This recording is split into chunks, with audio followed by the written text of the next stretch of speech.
Hello বন্ধুরা, কাক এমন একটি পাখি যাকে আমরা প্রতিদিনই দেখি, কিন্তু আপনি কি জানেন তার আচরণের মধ্যে লুকিয়ে আছে প্রকৃতির এক অবিশ্বাস্য রহস্য? তো দর্শক, চলুন জেনে আসা যাক কাকের সেই অবিশ্বাস্য রহস্য সম্পর্কে। এই বুদ্ধিমান পাখিটি শুধু খাবার খোঁজাতেই পারদর্শী নয়, বরং নিজের শরীরের যত্ন নেওয়ার ক্ষেত্রেও এক বৈজ্ঞানিক পদ্ধতি অবলম্বন করে।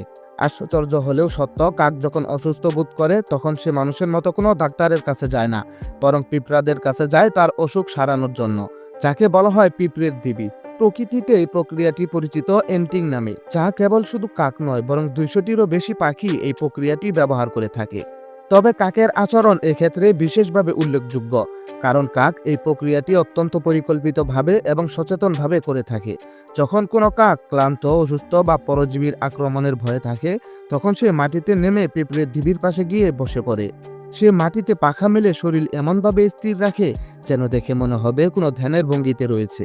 ধীরে ধীরে শত শত পিঁপড়া কাকের শরীরের মধ্যে ছড়িয়ে পড়ে।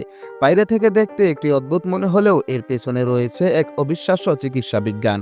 পিঁপড়েরা যখন কাকের শরীরের উপরে ওঠে তখন তাদের প্রতিরক্ষার জন্য রাসায়নিক ফার্মানিক অ্যাসিড ছেড়ে দেয়, আর সেই অ্যাসিডটি হলো কাকের জন্য এক বড় ধরনের ওষুধ। ফার্মিক অ্যাসিডের মধ্যে থাকে শক্তিশালী অ্যান্টিব্যাকটেরিয়াল, অ্যান্টিফাঙ্গান এবং অ্যান্টিপ্যারাসিস্ট গোল্ড, যা কাকের শরীর থেকে ব্যাকটেরিয়া, ফাঙ্গা এবং পোকামাকড় দূর করতে সাহায্য করে। এটি এক ধরনের প্রাকৃতিক জীবাণুনাশক যা ঔষধের মতো কাজ করে। অর্থাৎ কাক জানে কিভাবে প্রকৃতির রাসায়নিক ব্যবহার করে নিজের অসুখকে সারাতে হয়, যা আমাদেরকে প্রাকৃতিক চিকিৎসার এক নিখুঁত উদাহরণ দেয়।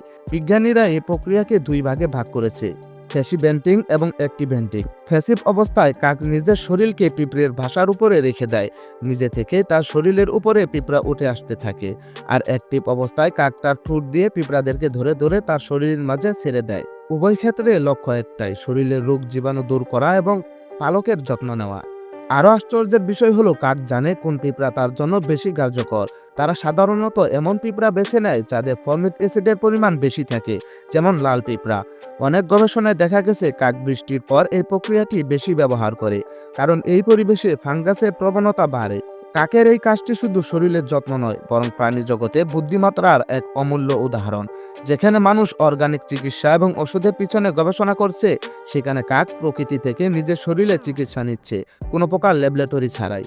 প্রকৃতির এই নিখুঁত প্রক্রিয়াটি প্রমাণ করে বিবর্তন শুধু বেঁচে থাকার সামান্যই নয়, বরং জ্ঞান ও অভিযোজনের মুহিত প্রকাশ। কাক এমন একটি প্রাণী যাকে অনেক সংস্কৃতিকে অমঙ্গল বা সুখের প্রতীক মনে করা হয়, কিন্তু বাস্তবে প্রমাণ করে ভিন্ন রকম সত্য: তিনি এক প্রাকৃতিক বিজ্ঞান। দর্শক, যেহেতু আপনি ভিডিওটি দেখছেন, তার মানে আপনি আমাদের একজন সম্মানিত সদস্য। আপনি কোথা থেকে ভিডিওটি দেখছেন তা জানিয়ে দিন কমেন্ট বক্সে।